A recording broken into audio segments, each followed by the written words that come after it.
Hello, everyone, and welcome to the Global Evolutionary Summit. I've got goosebumps already. Okay, that's how we're starting out. I am so deeply excited and honored to have Hope open up the energy with her wisdom and sharing. You'll hear more about Hope in just a minute. This is your bonus session. This is a gift from our heart to yours because what you will hear and feel today will open you up to methodologies and wisdom and energy codes and transmissions that Hope has been known for a very long time. And without further ado, let me tell you a little bit about Hope Fitzgerald. She has devoted her life to developing her access to universal wisdom and her relationship with the universe. In 1976, she had an awakening at Findhorn, and that was what kicked off a lifelong exploration of how wisdom was going to manifest through her and what was the esoteric philosophy and healing modalities that aligned with her energy and her mission on the planet at this time.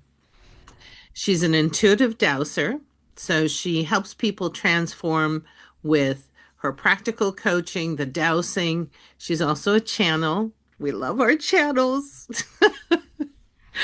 And she's what I term a multi-source channel. So many, some channels are a single source. Hope has the gift of being able to access the wisdom that is pertinent for whatever is occurring in the moment, which is exciting. One of her master offerings is her book, The Infinity Wave, Mastering the Art of Love, Compassion, and Flow. So in 2010, she had visions that led her to this very specific methodology that allows you to interact with 10th dimensional energetic waves of love and compassion sent by the universe for this time. This is specifically for us to open those doors even wider. And I know I'm speaking to the choir here, but it doesn't stop. And so today you're going to experience that again. She also leads groups to potent global sites to teach them the art of communicating with landscapes, believing that when the powerhouse of the human heart interacts with a highly charged site, an alchemy occurs that can create a profound shift in consciousness. She's been to Peru, Easter Islands, South Africa, France, England, Wales, Ireland, Scotland, and a whole host of locations in North America and the United States. So you get where I'm going. She's amazing. We're honored to have her here today. And welcome, Hope. Oh my gosh, Teresa. I'm sitting here saying, oh, yeah, okay. I guess I remember who I am now because, you just chop wood and carry water and you kind of forget about all that. But thank you very much for that beautiful introduction. Oh, you're so welcome. It's so true. I ran into your work probably a little over a year ago, and I remember opening an email, or it was an email that I got from you serendipitously. Thank you, universe. And my heart opened. Mm. And I'm very particular about whose energy I interact with. And when that happened, I knew. So I started following you. I started watching what you were doing, participating where I could. And I'm so grateful that I get to share this with everybody watching. And you're the bonus session. You're opening the door for everybody. I didn't realize that that would be the case, but I am. very honored to be in that position. Thank you so much. You're so welcome. So tell me a little bit about what you'd like to share today. Well, first and foremost, ever since the Infinity Wave literally dropped into my life, I have been on a course, a mission to Mm. share it wherever I can. And that's because it is, as you say, for these times. Now, when it first arrived in late 2010, we weren't having the kinds of crashing waves on the shore that we have become accustomed to now. They were little baby ripples, and we were given this tool to begin to play with it and experiment and see if it really was all it was cracked up to be. Yeah. Um, when you're told you're supposed to share a figure eight of flowing water with the world, it's kind of like, really? I don't know if I could do that or if I want to do that. And this is going to be an upgrade and evolution for everybody who uses it. And we're like, are you kidding me? But as you know, and I'm sure many of your listeners know, it's pretty much impossible to say no to spirit once you've been tapped like that. Yeah. So, I went forward with it. So, just to give a little explanation of how it came in, I had a very, very challenging year in 2010. I knew all my tanks were low, physically, mentally, emotionally, spiritually. I went out for some sound healing workshops in your neck of the woods with beautiful Tom Kenyon. And I had a quest, really, to wipe my inner bowl clean. That's the only way I could think of it. I don't know why that was the metaphor. It's like I had a big brass bowl and I was just scrubbing it of all story. And so every time I went into a practice with Tom, I would scrub a little more. And things, when you open like that to having a teacher like him lead you, he didn't know that I was doing this, but I had hooked myself to his wagon and that was it. So, but when you open yourself to a guide like that, then it's amazing what comes in. You're in a safe place, and what bubbles up to be removed is just, it's incredible. So I was feeling pretty amazing. I was in an altered state pretty much the entire time. I got to the very last day, very last practice. I had one remaining question. And I asked the question before the practice, and in the practice, the answer was delivered to me, and it was such a reframe from what I expected, and a beautiful, elegant reframe that set me free internally. That in my mind's eye, I went prostrate on the floor in total surrender, and I said, I am a willing vessel, do with me what you will. Now, I was sitting quietly on the bench. Nobody saw me do this.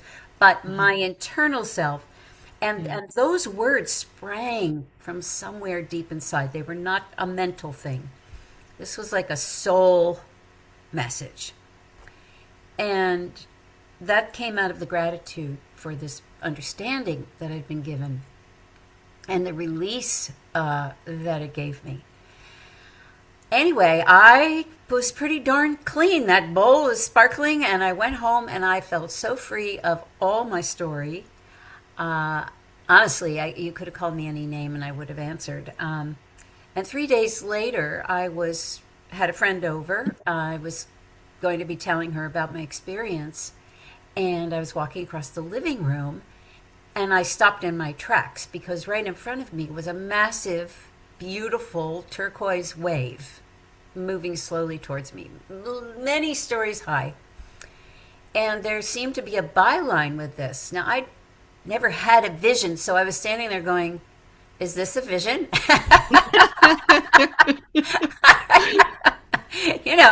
First things first, is this a vision? What is happening? And I wasn't afraid or anything. And I became aware of this kind of ticker tape line going across the bottom, like in a news show. And to paraphrase, it said, as this This wave represents a push of evolution that is coming to the planet. If you choose to resist it, it's going to go more difficultly than if you learn to swim or surf it and go with it, which is, of Hmm. course, what happens at the beach if you resist a wave. Yeah. You get knocked over. And then the wave turned on its side. Meanwhile, I'm speaking all the things that I'm seeing and hearing to my friend, and she's typing them on her computer. And then the wave turned on its side, and there was this big letter C, like a curling wave.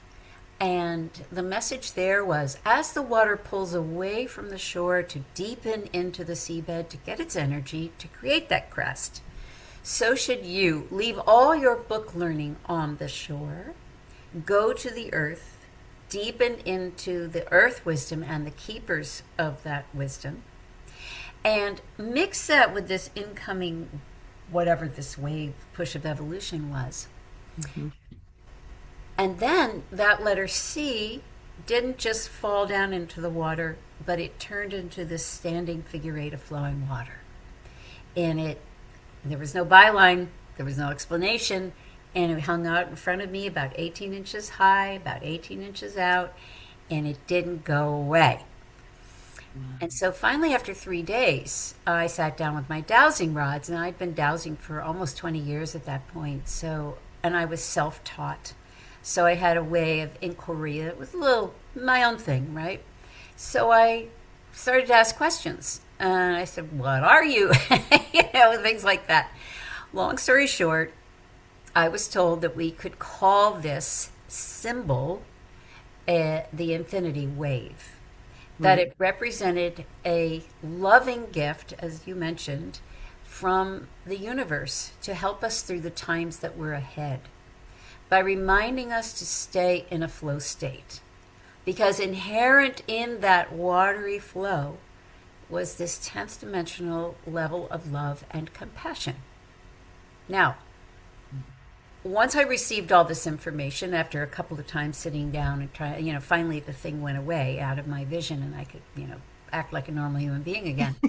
But I was also told that I was to teach this to the world. I was living in rural Massachusetts next to a sheep farm. I was not in a position. I had gone to, get away from the hustle and bustle, and now I was and I was like, no, I don't want to do that. I also, spirituality is my lifelong private Idaho, and I Yeah. don't really feel like I am a student, and I will always be a student. And why should I stand in the front of the room? And what is this anyway? What am I teaching anyway?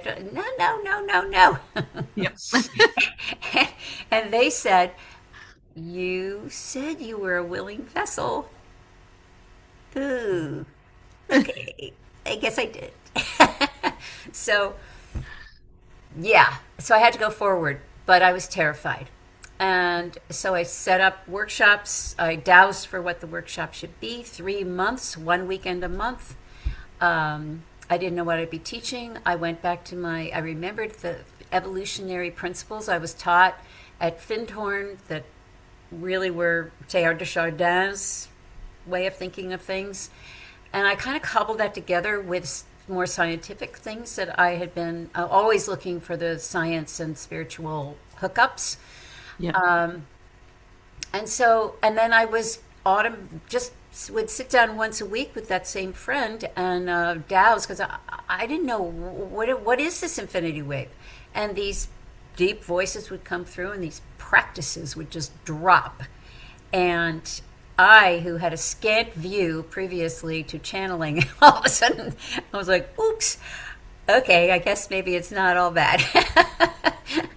I just hadn't really bought into it before. I'd been to Yeah. many channelers. There was always a golden nugget in there, but I thought, these messages are coming through our human fields, and they're going to get distorted. They can't help but. Yeah. But then, out comes these incredible practices, and so I would do 3 each of the weekends, 3 of these practices, and I didn't know where they were leading. I got to the end, and I looked back, and I went, "Oh my goodness. This is a step by step blueprint for if a person wants to take a leap in their spiritual evolution. But the proof is in the pudding. The Hmm. people who came to the workshop went from about to divorce to not divorcing, being sick to not being sick, having no work to having work. Their joy quotient went way up. And I thought, huh, okay, I guess this could be a real thing. But then I had to repeat it another 3 months, another 3 months. And by the end of September, having seen all these people dramatically shift so quickly, because we have to remember that we're in a new time. We're in a time where time is faster. And we don't have the time to go and sit in a cave, and do all the lengthy things that we used to be able to do. And I'm not saying anything is wrong about that. It's just that we need more people to have a faster way now. Yeah. And that's what this was providing. And seeing all the people reach these higher levels of joy, which is one of the highest emotions we can have, if not the highest, was proof to me that, and it was repeatable. So I kind of took my scientific hat off and said, okay, I guess this is a thing. But I still, in the back of my mind, was always looking. And a few months later, it was early December, and a friend of mine had to have a very serious surgery on her neck involving bone, muscle, and nerve. And there was only one doctor in LA who could do this surgery. So we went from Massachusetts to LA, and I was her advocate. And we got all the way through the process, and she was lying on the gurney ready to go in for surgery, and she was waiting. We were just waiting for the anesthesiologist to come in. Hmm. And my friend had studied doing hypnosis for surgery, and she had written down on a sheet of beautiful paper what she wanted the anesthesiologist to say as she went under and came out for better effects of healing and all of that. Honestly, my friend was scared, and I would have been too, because any slip and you're paralyzed, who knows? But so she was a little high intensity. So that when this anesthesiologist, female, came in, middle-aged, she's got a clipboard in her hand, and she's wearing a very unusual surgical cap. Not the green thing that comes down, but a little mini pizza hat that came up and puffed out, and it was white with red flecks on it. Like, it was so unusual Wow. and belied her countenance. Her countenance was as if she was a robot. Totally frozen, no heart. Okay, today we're going to be working on blah, blah, blah, blah, blah, blah. And all this medicalese came out of her mouth. She never looked at my friend, never made eye contact. Not with me, I didn't matter, but my friend, And I could see my friend starting to have a quivering lip and getting really upset. Because for her, it all depended on this, hypnotic trance message. So I'm sitting there watching this, seeing my friend starting to get upset, looking across the bed at this anesthesiologist, and I'm thinking, now in the past, if had it been a year before, I probably would have said something like, oh, doctor, my friend is really nervous, and would you mind? I would have done something like that. Yeah. But I was different now, and I said, huh, I really like this picture. I want a different one. And out of my mouth, that was what I thought, out of my mouth came the words, I like your hat.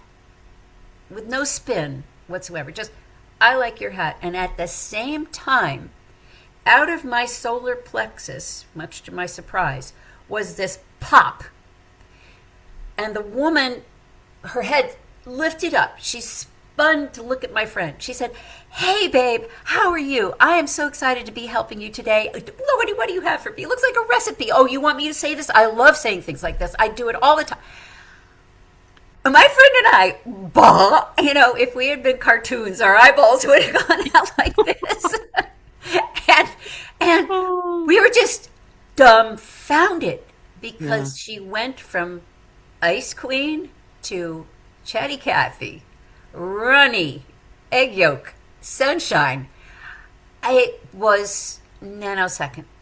And it Wow. happened, and that's when I realized, oh my gosh, this infinity wave really can pack a punch and change reality in a nanosecond. Yeah. The poor woman, who knows how many shifts she had been on, if she had sick kids at home, we don't know why her sponge was so dry. But Yeah. when a powerful punch of love and compassion at such a high level hit her field, she rose to her highest and best self.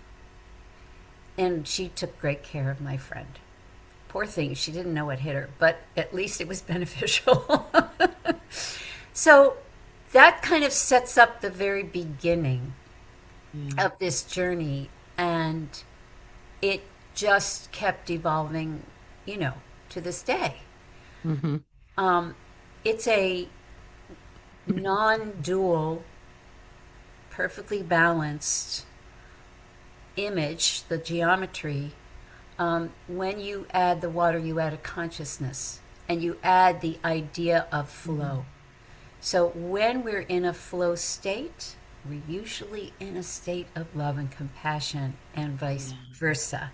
It just works that way. There's a lot more to know about the infinity wave, but I just like to encourage people, there's no wrong or right way to do it. Yeah. You just start playing with it. Run it between your heart and another person, whether they are strangers standing behind somebody in a grocery line, or whether they're beloveds, whether they're a child on an airplane that is behind you and is crying. I can't tell you how many people have written to me say, "Oh, I used it on the kid in row 5," and or whether it's an animal, or whether it's a tree, or a rock, or the ocean. This is a communication device. It's a connection device. And anytime we use it, we are elevating our own fields, our own frequencies, and everybody around us. It can change reality, has Mhm. already. So that that's a you can use it in everyday life, and you can use it in a deeper way to take these evolutionary leaps, as I mentioned. Yeah, so that's kind of the nutshell of the infinity wave. That's amazing. Is this something you can take us through today? Is that an experience that we can have with you? Sure, absolutely. I would love that. Yeah. I'd be happy to. Awesome. I would And wait to the end though, because yep, people will be a little out there. At least in my that's experience, that's what happens. that's a great idea. So you spend some time in Findhorn, and what a magical place. I have yet to go, but I've worked with other people who've spent time there. And your dowsing, yes, thank you, feels like such an anchor for bringing the infinity wave wisdom in. Can you, for those who aren't familiar with dowsing, can you share a little bit about that? Oh yeah, happy to do that. Um, so dowsing is an ancient, perhaps the most ancient technology on the Mhm. planet. Um, it appears that there are images of dowsers on some ancient caves, like in southwestern France and in Italy. It is also very well known in ancient China and feng shui. It's actually, that's how I learned it, through studying feng shui. Because in feng shui, you can do a whole lot of math to figure certain things out, or you can douse. I'd rather douse. Sign me up. You're right. So it's a way of uh, accessing higher intelligence, or earth. I mean, I don't want to say higher, because it's not only about up above us, so to speak, or next to us, but also the earth. Hmm. And everything has a consciousness, and we can speak to it. And it's really one of the most beautiful things that ever came into my life. We have made many decisions, big, risky decisions, based on the advice of the rods, my dowsing rods. I will also say that there are lots of dowsing tools. Pendulums people are mostly aware of, but there are L rods which is what I mostly use in my work. But there are also bobbers and map finders and all kinds of things, and our own bodies. Mm. The other day, actually, I saw a woman take a pencil and she held it like this, and dangling from the pencil were her car keys. So it was the ring with the key here, and then it had one of those like straps, long Yep. strap like this. And she'd say, "Okay, show me a yes in a circle," and it would go around and back and forth. And she's trying to prove to people that you're not moving it with your hands. So my dowsing rods, here they are, and you can see that it can spin without my hand doing it. I mean, I have to manipulate it to do that. Yep. And generally, with dowsing, we are asking yes and no questions. But, and in my case, because I, have this intuitive side, when I start to douse, often I will start to hear certain words, phrases, see things. And so it takes us into a much richer story, or I don't like to say story, but understanding the nuance of a situation.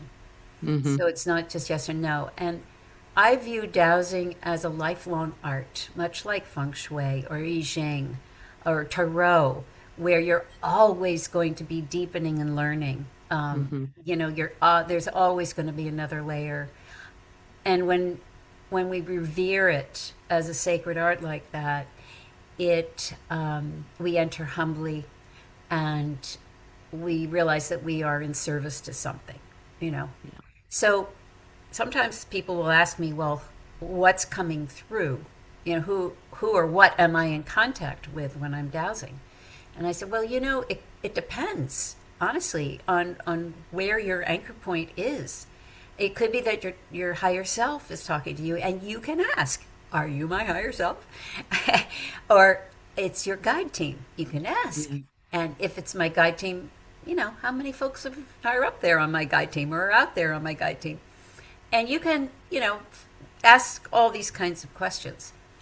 I am really directly connected to the universe. So sometimes my questions are pretty, even the smallest question can be answered, but usually there's a lot more behind it. So I'll be receiving the universal message behind the yes or no, or the Hmm. sometimes the rods. So I'm sorry, I've got my background on, so I'll try to do this. When I have a yes, it goes in like this. I'll show you. So Okay. please show me a yes, and the rods come in. Please show me a no, and the rods go out. However, there can be permutations of this, like maybe they only come to 50% or 25%. And then you need to go back and you need to deepen the question and walk around it a bunch of times. More questions are always better. Yeah. And during that process, things start to go, oh, wait a minute. I realize I'm asking, but there's an assumption embedded in my question. And let me give an example. So a woman came to me once and she said, I need you to douse which of the four colleges that my son got into should he go to. And I said, well, I hate to say this, but first we need to ask the wider question. Even though you think you've decided that he's going to college, we Hmm. need to make sure it's in his highest physical, mental, emotional, and spiritual good to go to college next September. And sure enough, I asked that question and it was a no. Wow. Then I could say, well, given that he takes a year off, a gap year, maybe he travels, maybe he studies, maybe he's an intern, who knows, are one of these four colleges the one that's in his highest physical, mental, emotional, and spiritual good to go to? And one was. And so we figured that one out and said, you know what, ask for a year abatement, or forget what they call it, and see what happens. Well, she didn't want to hear that. Yeah. But that's the kind of thing, there will be an assumption, whether overt or covert. Yeah. And the Dowser's job is to get behind that, get to the widest place, even if the person thinks they have decided. I think that's so brilliant because what I'm feeling and what I'm understanding is that it gives you this unbiased perspective that catalyzes your curiosity, Yes, which that's is essential, right? very, very well said. Now, that's the trick, to become so detached from the answer. Yeah. That's the trick, because we tend to be helpers. We want to be helpers. You're saying that so nicely. Well, I know people are listening who are Yeah. helpers, and they've got big hearts, and it's part of their identity that they are helpers. And Yeah. God bless all of us who are helpers. And at the same time, that can get in the way. Our helping is actually an emotional field that the information then would have to go through. And the goal, in my opinion, is to get rid of everything Yeah. that might hinder the straight poop, so to speak, the straight story, Yeah. Yeah. the straight information. So it requires backing away from being a helper, being willing to be wrong, being willing to just be an open vessel. Hmm. And uh, and that's a trick for a lot of people. Yeah. You know, it's Yeah. it's a place they're not necessarily used to sitting in Yeah. comfortably. But I think that is sort of the number one growth uh, hurdle with and growth opportunity for dowsing. Yeah. Yeah. And we can do it for ourselves, correct? Mhm. And sometimes in those large life decisions, those pivot points in our life, which boy, do we know about pivot points now, don't we? Having outside perspective that allows us to become very neutral about our perception of where we should go or what we should be asking, makes, the coaching and the guidance that you provide so essential. Well, you're absolutely right, and the other uh, great learning opportunity is how to ask the question, Yeah. because um, we can, oh man, we can really get snarled up by asking a question a little bit askew. And this is where the lifelong learning is. Yeah. Because I had a situation recently where a woman asked me if a particular place was the best place for her horses to be boarded. And I didn't, this is in a different country. I asked that question: is it in the highest physical, mental, emotional, and spiritual good of these horses to be boarded there? Yes, unequivocally, yes. Yeah. Well, it turned out that the people who ran the place were not of the highest quality, and it didn't end up working out. And so the woman came back to me and said, you said that this was going to be the best place. Ah, here's where I learned. That land, that barn, those fields were great for the horses. The human beings were not. I didn't ask about the ease of doing business there, the you know the that it would be a welcoming. Like I didn't ask some of these other things. I just asked about the land basically Yeah. and the structure. I didn't ask about the human component. So I learned the hard way that I didn't ask enough questions. Hmm. And and this can happen all the time. We don't know what we don't know, but we have to kind of go, oh wait, let's take it another step deeper. Let's look at it from a different angle. And that's why when I teach dowsing, which I do, I tell people, please don't douse for anybody else until you've done it for yourself for about 2 years, because it takes it takes time. Plus, it's a question of trust. People say to me all the time, well, I have my pendulum, but I don't really trust what it says. Okay, okay. Wow. Yeah. Yeah, but so let's start in a way that will allow your trust to grow. Hmm. So start with silly things like, is my hair green? Maybe it is green, but not today. And, which way is the street? Show me. And, the rod will go around like that. Uh, which day would be the best day for me to go to the grocery store this week? Monday, Tuesday, Wednesday, Thursday. Yeah. Start with numbers, on a scale of 0 to 10, how healthy is my body? Yeah. 0 being not at all, 10 being great. Oh, well, I get to an 8. Oh, okay, that's pretty good. What could I do to improve it? Would it be in my highest physical, mental, emotional, spiritual good to eat dairy, eat meat, eat, fill in the blank, take supplements, whatever it is? Start with those things. Yeah. Also, wonderfully, you can go online and download these charts, or you can buy a chart book.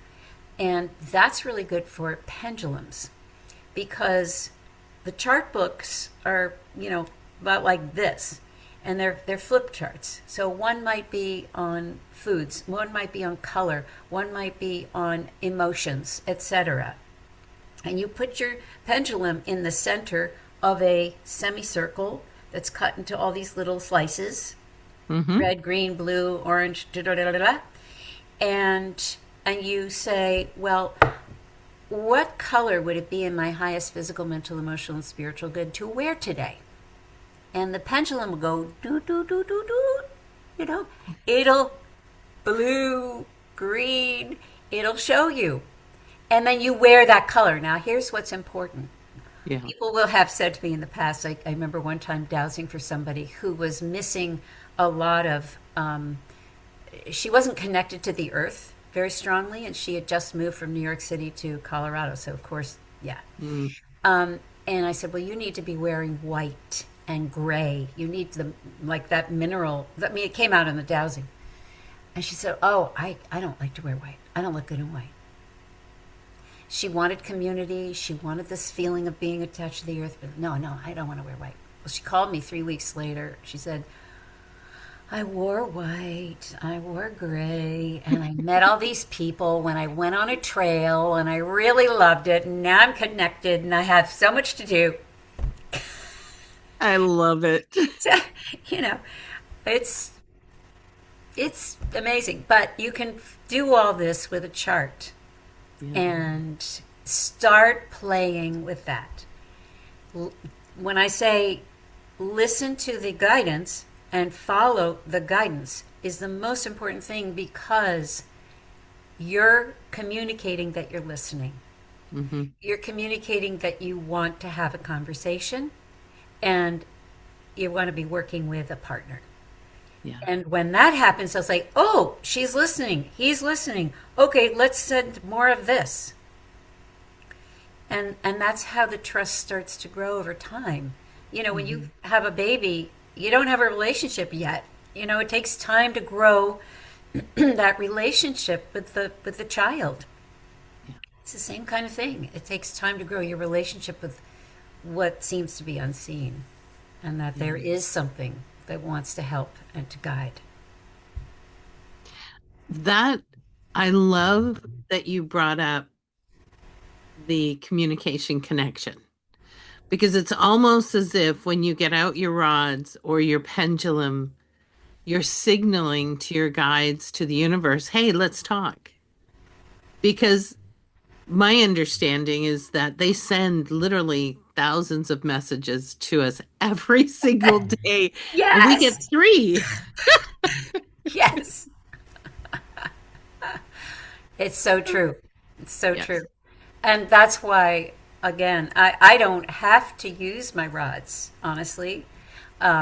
But I do because it's a visual cue and for the person who I'm dowsing for, it helps to reinforce this idea that something is working Yeah. through something. You know, it's just as base as that, as foundational as that. Something is working through something because those rods are moving and, you know, she's not doing it. Yeah. So it starts to build that layer of trust or curiosity, even in the beginning. Curiosity, huh? I wonder how that happened. I wonder if that would work for me. Where are my coat hangers? I'm going to cut them into L shapes. You know, Oh, that's a good idea. I've never heard of that. that's how I started. It was like playing a player piano, you know, for years until I got my first set of real rods. Um, Oh, and but it works. It works really well. You can put a needle at the end of a thread, and that's your pendulum. yeah. Yeah. So, of course, there are many kinds of pendulums that have different purposes and different qualities of, like some can absorb energy and then disperse it where you want it. Like you Hmm. could absorb the color green and then take it over here where green is needed. I mean, this gets into way out there, but Yeah. it's a vast field and it's really fun. And every year there are meetings of dowsing communities, societies here and in the UK and in Europe.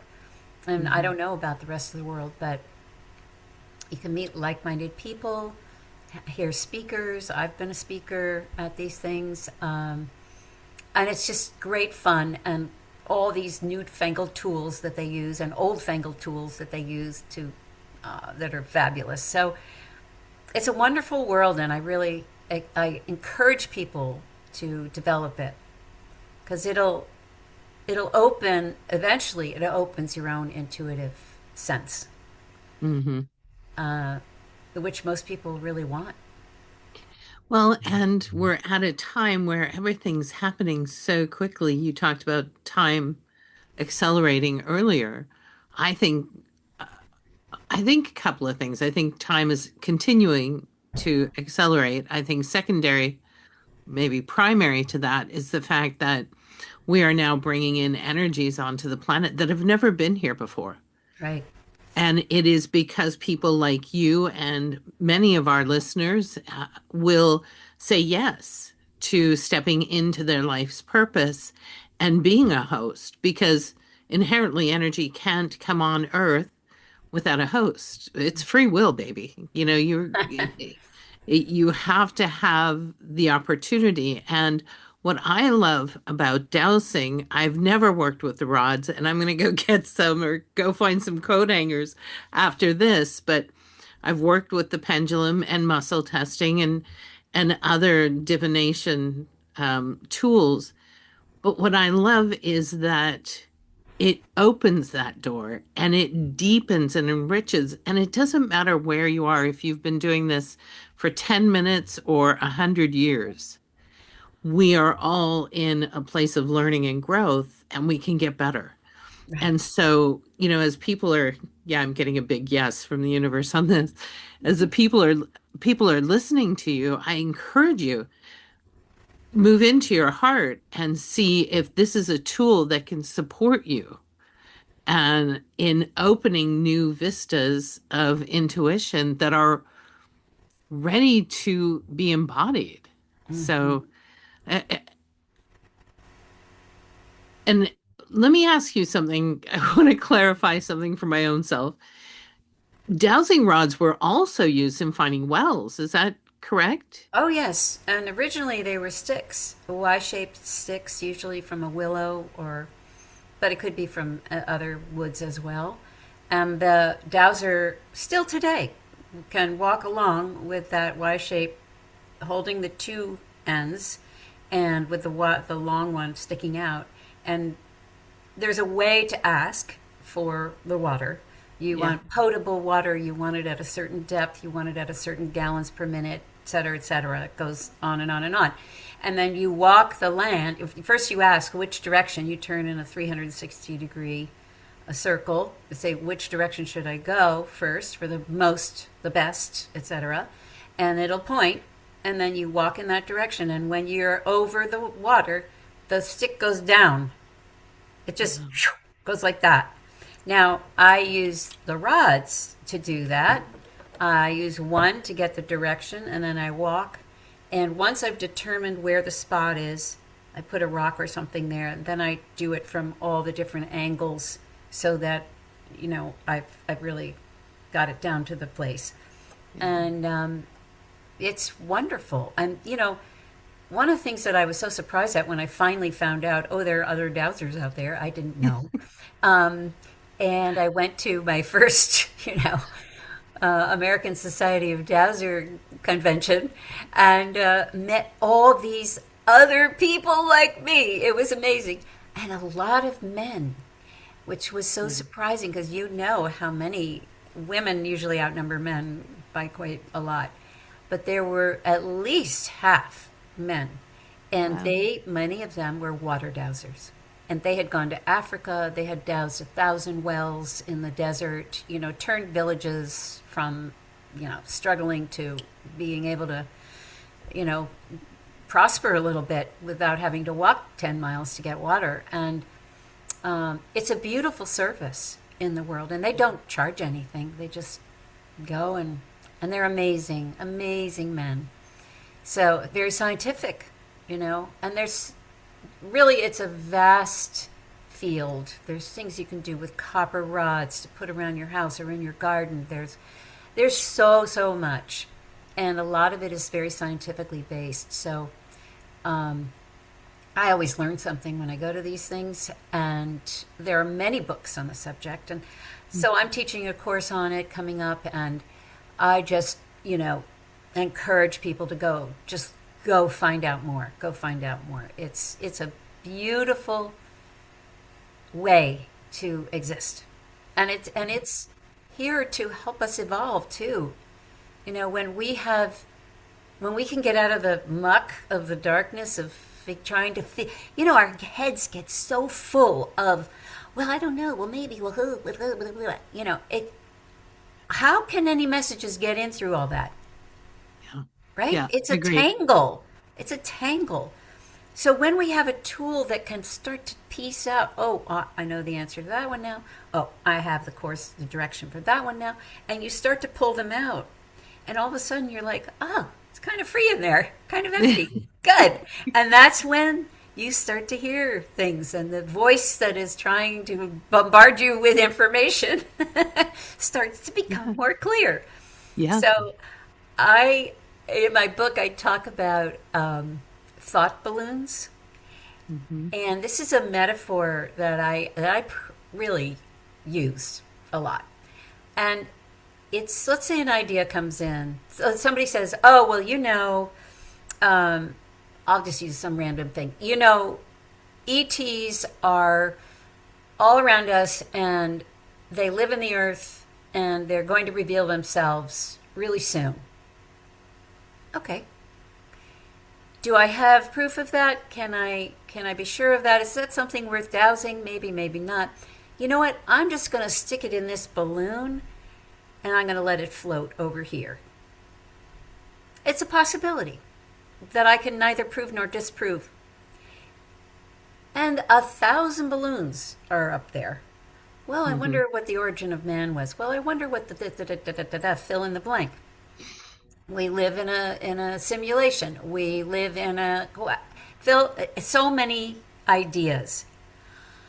And they're floating out there, and I'm holding the strings. But they're not in me confusing the works. I get to stay clear until something happens where one of those thoughts and one of those balloons becomes a truth for me due to an experience that I have. Then I pull down that thing and it becomes a part of me, and it becomes unshakable because of my experience. But there aren't that many. I mean, there are some, but when you Yeah. really think about it, it's just a few things we could really be sure of. Yeah. And the rest can float out here, and I don't have to decide.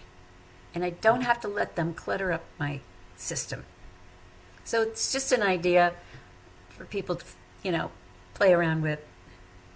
I love that. What a great tool because it allows you time and space to create neutrality and curiosity so that and here's the, yeah, thank you. The other thing that occurs to me is by having all of these thought bubbles, you're inviting collaboration with the universe to say, okay, I'm considering this. I'm going to put it here. If you've got something for me, bring it in and let's have a conversation or show me in my world something that will tap on my intuition and allow me to explore this more deeply or in a specific direction or, right? I love how you said that. I think you're right on. And I think the only thing I would add to it is, look, I'm a very curious person. I have gone down a lot of rabbit holes, and I could go down a lot more. By allowing, as you just exemplified, by allowing, excuse me, allowing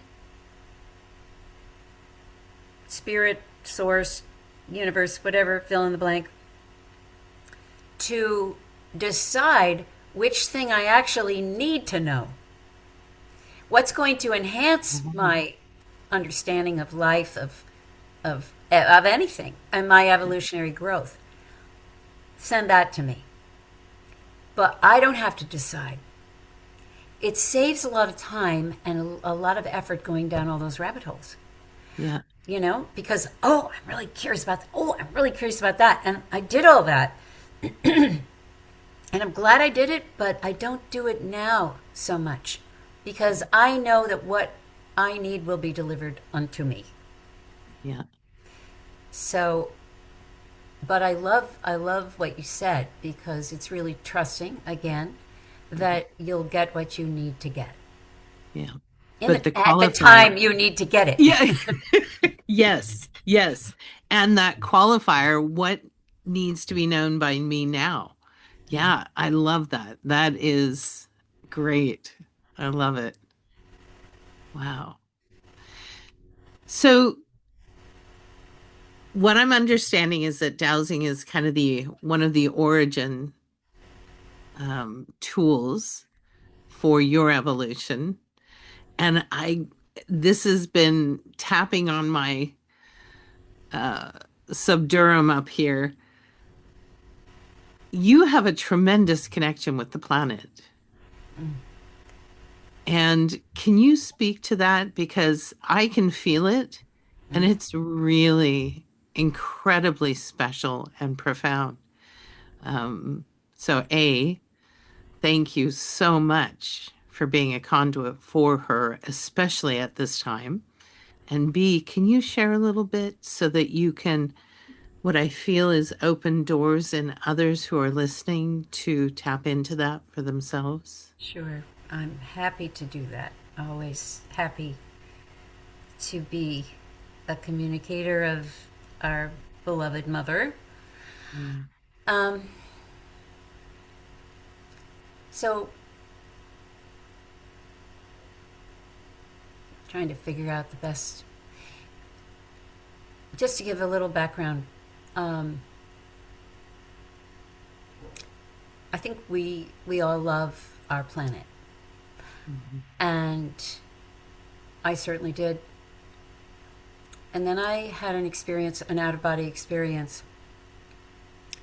and it was hard to actually get back in my body. And the teacher who I was working with at the time had to work pretty hard to get me back in because it's very hard to squeeze back into the little tiny thing.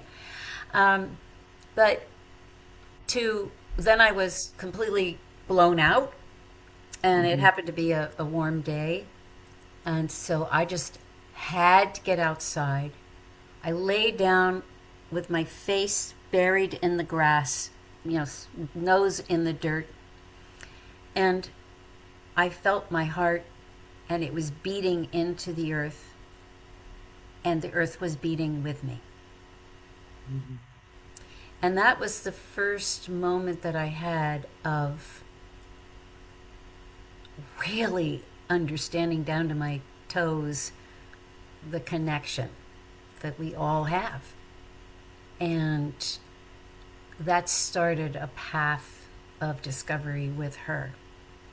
So you mentioned I take groups around the world. I dowse for if I should take a group somewhere, and then when and where. Mhm. And the whole trip is doused. So when I do that, and it's often places I've never been before, I don't know exactly what the purpose is, but the purpose becomes revealed as we go. They're very magical trips because we're in don't know mind, which is the best place to be when Yeah. you're exploring. So we go to the ancient sites and we do all these things. And so I think over doing that over the last 15 years, there's been a great deal of deepening with Gaia. So when I started to channel, I only did it on my own and then shared it later in written form. I'd do a practice and read what I had channeled. I was very shy about it. When COVID hit, I thought, I've got all these meditations in the hopper. Maybe I should just start doing a Monday night meditation for people. I couldn't figure out anything else to do. So I started to do that. And after a few months, I noticed that the words that were coming out weren't the words that necessarily I thought should go there. But I let it roll. And then about 3 months after that, in the middle of a meditation, we got an announcement came out. Well, we are the Aman and Ahmad, and we are a team of teachers, and we are going to be guiding you for the next bit of time. And so then I realized they came in through the back door when I wasn't, my frontal lobe of nervousness and shyness wasn't guarding, and I realized I was channeling. Okay, so that was started in 2020. Well, since then, Gaia has come through several times. Mhm. And every time she comes through, it's beautiful. I sort of, I morph, my face morphs.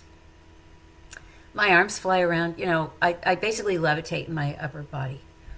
And when she comes through, I can feel my face turning into like a prune. And she is so loving and not judgmental. She is not in a panic. She has things well in control. In fact, it disturbs her, excuse me, when people are distraught about the way things are on her surface. Wow. Now, I know that sounds weird because we look around and we go, wait a minute. And Mhm. I've been an environmentalist since I was a teenager. I've been, you know, marching for cleaning rivers and all the things. She said, your distress is not helping. She Mhm. says, I have got this under control, and I will do what I have to do to cleanse if and when the time is right. I would prefer, I'm paraphrasing, I would prefer to feel nothing but your love and appreciation for me. When, and some of my other guides back this up and they say, when we express appreciation for a flower, for a tree, for a rock, for whatever, it's felt. It's felt. She gets it. And the Yeah. more we do that, the more our bond is strengthened.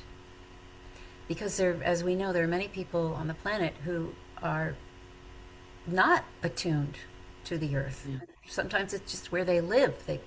They're in cement cities or whatever, or they're just not aware yet. So, as many of us who can just express appreciation, that fills her coffers. And she's got this. That doesn't mean we don't pick up trash. That doesn't mean we don't take care of our home. That doesn't mean we don't march. But the distress level needs to go away, because that's just adding to the frequency of chaos, Hmm. right? Yeah. You can't be in joy and in distress at the same time. Yeah. And the more that we are holding joy as our frequency, as an act of defiance, the more we're going to tilt things in a better direction. Hmm. So that's kind of a summary from what my relationship is with her. Now, somebody else might have a very different one, and that's fine. But that's my understanding. Yeah. Very special and such a support and benefit for her evolution because just as we're experiencing ourselves going through massive growth shifts, so too is she. Yeah, yeah, And so I thank you for that because turning our attention to giving her more of what she needs to grow is essential at this time. That's just my opinion. I agree. And and she is on an evolutionary path, as we are.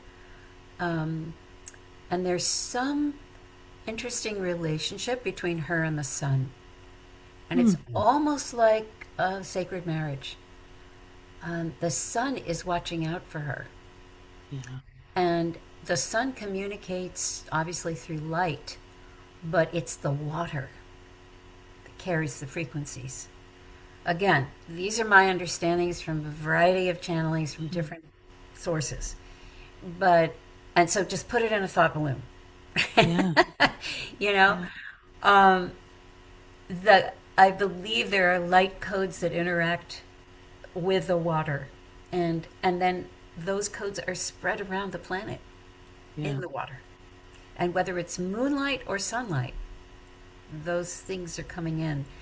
I don't know a whole lot of specificity about what those codes are, but Mhm. there is some kind of interaction between the sun and the earth, something like every 8 minutes.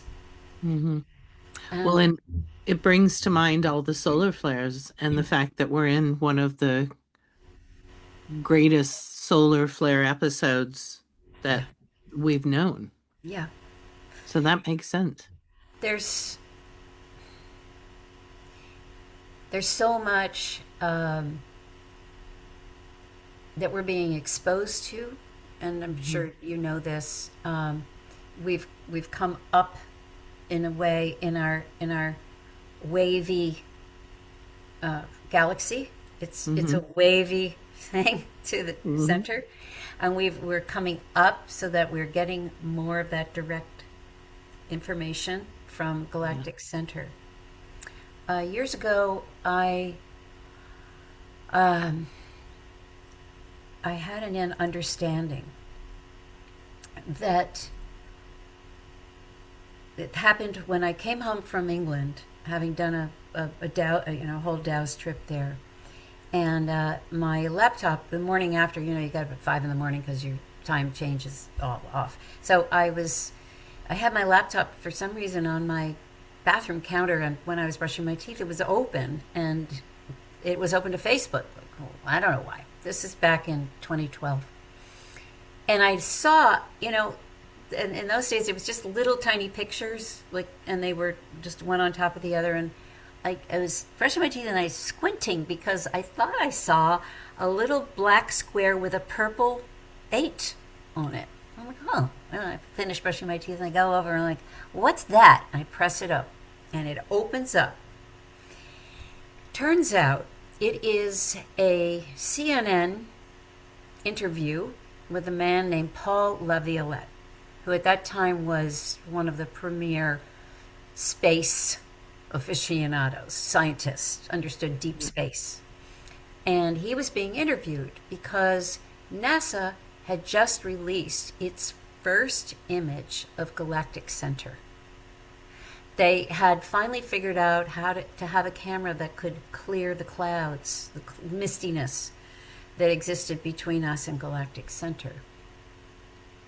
And much to their surprise, what they saw was, if you're looking at the galaxy not as a spiral but on its side like a pancake, Mm-hmm. you'd see just a lot of little like dots of light, and emanating out of the top and out of the bottom was this bubble, these two bubbles that formed an ape like this. And Paula Violette was explaining to CNN, and you can't find this on the internet anymore, that those bubbles represented, they were like a microwave burp that comes from galactic center every now and then, every 50,000 years or whatever it was. And what typically happens, and it's happened, there's evidence of it happening previously on our planet when you go to the ice cores, that there's, and he's saying there's push of evolution, there's an uptick. So, for instance, if an animal had an ectoskeleton outside the skin, suddenly there are animals with skeletons inside the skin, endoskeletons. But you don't see the progression in the fossils. You only see it go from here to here. No Wow. slow process. So when you send a microwave, and these Russian scientists figured out that if you put I think it's a chicken egg in a chamber, and in front of that you put a duck, and then you put a little low frequency microwave beam, that when that chicken egg opens, it's got the body of a chicken, but it's got a duck bill and webbed feet. So this microwave, so these are the kinds of things that just come in out from different sources, and I'm kind of putting it together. And I'm hearing Paula Violette say, this is turning yellow stars into red suns and red suns into brown dwarfs.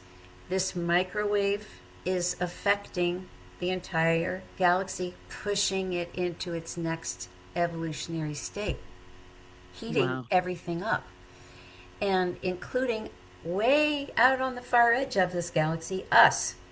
Our sun is getting warmer and warmer. We used to have planets that were absolutely docile, doing nothing. But in the Mm-hmm. last 20 years, 15, 20 years, there's been weather happening, a lot of weather happening. And of course, we are experiencing what we're experiencing. But that's when I realized that this infinity wave isn't just an energy, that it's a real thing Yeah. pushing evolution for everybody and everything to its next level. Yeah. So that's why we need to take this tool, this symbol of something much bigger, and work with it so that, as these waves continue to grow, that we are malleable, that we can be in alignment and find our way, navigate, not get too attached, not get too rigid, and be able to respond to all these changes. Mm-hmm. Wow. That's fascinating. I love that because I do think we're in an evolutionary burp, We are. and it's exciting. It is. Mm. Well, we came to be a part of it. That's Yeah. and I believe that, and another piece of information that came in not long ago, which is a complete reframe, how we've grown up, planet's overpopulated, how can we feed all these people, blah blah blah blah blah. But then I got the information that we've never had this many people on the planet before. Every person is born with a God spark in them, some kind of light energy in them, and most people are good people. Hmm. In order for us to tilt the scales into the new world, finally, after all these attempts that end up being just wiped out because we didn't make it, we have enough people now. Yeah. And all, even if they're not aware, even if they're not awake, their love energy is there. And if we add all that up with all these people, that's what's going to help us. So it completely reframed this idea about having too many people. We Right. need all these people to help this process happen, Yeah. even if they're not awake. Yeah. Yeah. Wow. I love that perspective. And everything comes back into balance, period. No matter how we respond, react, or assimilate the information, it all comes back into balance. And each of those beautiful little sparks is a puzzle piece that's going to create this new energy that's going to envelop the planet. And what do you think? Is it going to be a light switch moment, or is it going to be a slow rolling effort that unfolds? I really don't know. I really don't know, and I don't ask because I don't necessarily want to know. I'd rather stay in curiosity and wonder and just, as I said at the beginning, keep chopping wood and carrying water Yeah. because that's really all I can do. I show up where I can, I help where I can, and I really encourage people to use the Infinity Wave because it helps to keep the beacon strong. Yeah. And the more of us who are beacons, the better it will be when, if and when things go a little haywire and, or a little more haywire, and Mm. people start looking for where their beacons are. Yeah. And we'll be standing strong. We'll be saying, ah, I'll be your beacon. Yeah. Come on over here. We Yeah, got you. yeah, Yeah. exactly. Yeah. So shall we do the wave? Yes, sure. Okay. So I often do this with music, but I think we'll just do it like this. Okay. All right. So I'm going to take my glasses off. So let's just, wherever you're sitting or lying, just imagine that you have a tube running from the crown of your head down through your body and down through your sacrum. And we're going to be breathing through this tube. It's called the pranic tube. So to start with, let's imagine that you put your focus on your heart center. And you're going to do a big exhalation downwards, down through the tube, and the tube will then extend down out of your body, down into the floor and down into the earth. So you'll be exhaling down and then breathing back into the heart center, that which you imagine the earth has for you, whatever wisdom or nurturing you feel she offers. Breathe that back into your heart center. Just do this for a few minutes, each time exhaling down further and inhaling up that beautiful Gaia energy, that love, or whatever you imagine.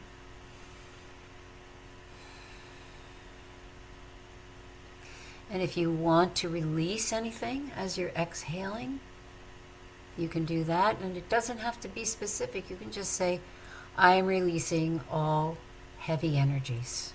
And just keep it simple. And then you're breathing up that beautiful frequency of the earth. So we're doing this for a few moments just to get that connection going.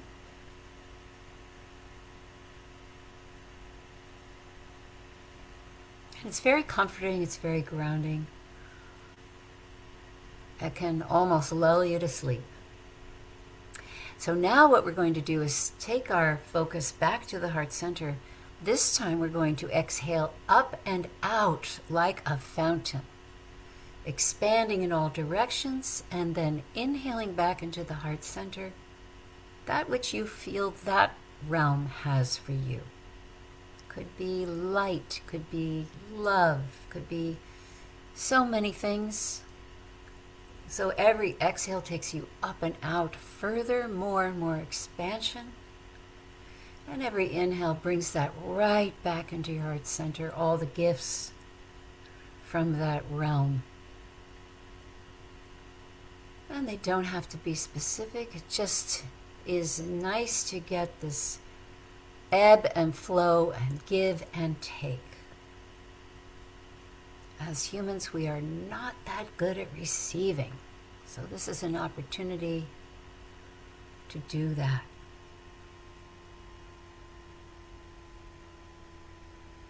Good. And now let's try breathing from both directions at the same time. So, inhaling from above and below into the heart center.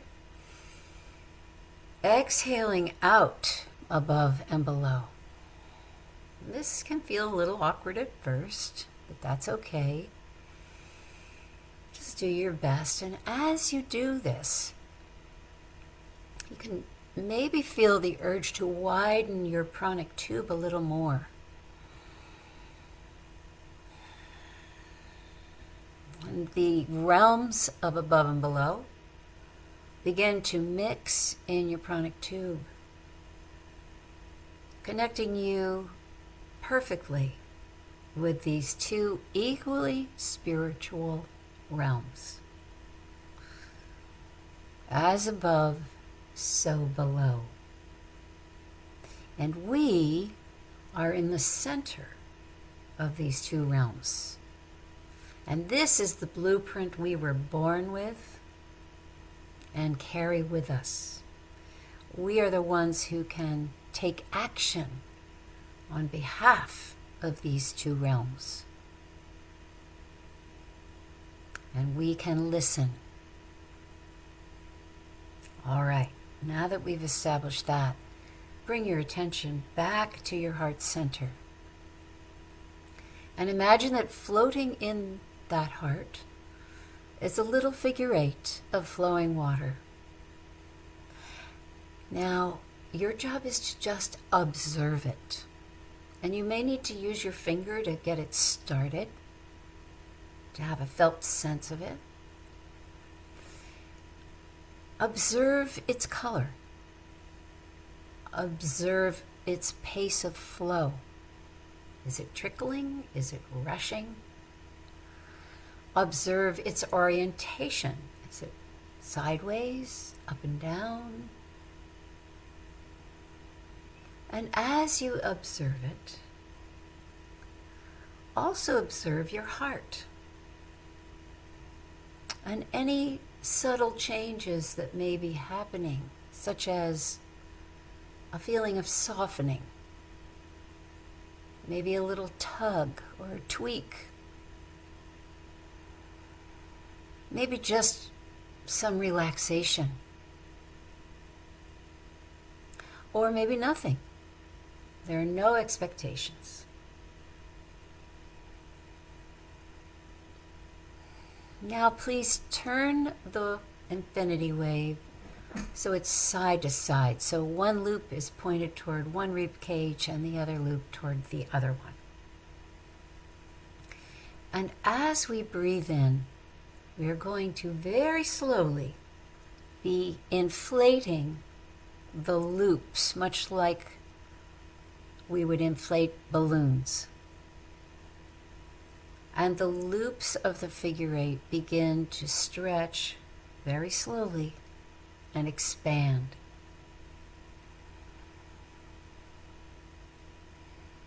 Moving toward each rib cage. And keep that watery flow going as it begins to stretch. And remember that in that watery flow, inherently is a 10th dimensional level of compassion. This is a compassion that has no human emotion attached to it. It is direct, infinite compassion for you, for your walk, for all you have endured and do endure, for all the trials and tribulations, for all the successes, for the failures, for the incompletes and the frustrations. Compassion for you and how you've juggled the questions and done your best and shown up anyway. Continuing to breathe and stretching the loops of the infinity wave further across the chest, widening the heart. And now the beautiful energy of infinite love is flowing strongly. This is the love that loves you, that loves that you chose to come here, that you chose the difficult path. Love that loves how you love, how you hold the torch for others, how you hold the torch for yourself. Love for all the ways you revere life and help others to do the same. Infinite love. Can you receive it?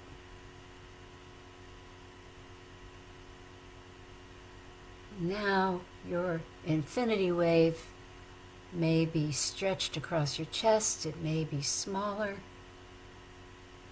it may be outside your body. There is no wrong way to do this, no right way to do this. But what is happening is that this gentle wave of love and compassion is making it safe to be vulnerable, safe to be who you are.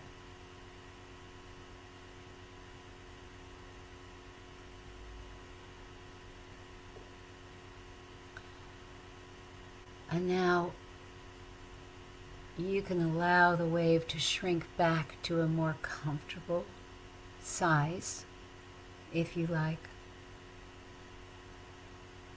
And you can choose whether you would like it to stay embedded in your heart center or not.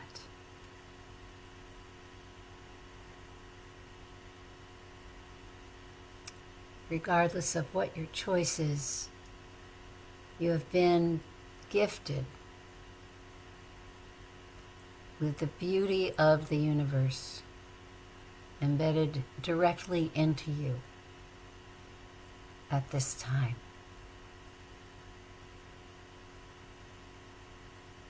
May it bless you and your walk.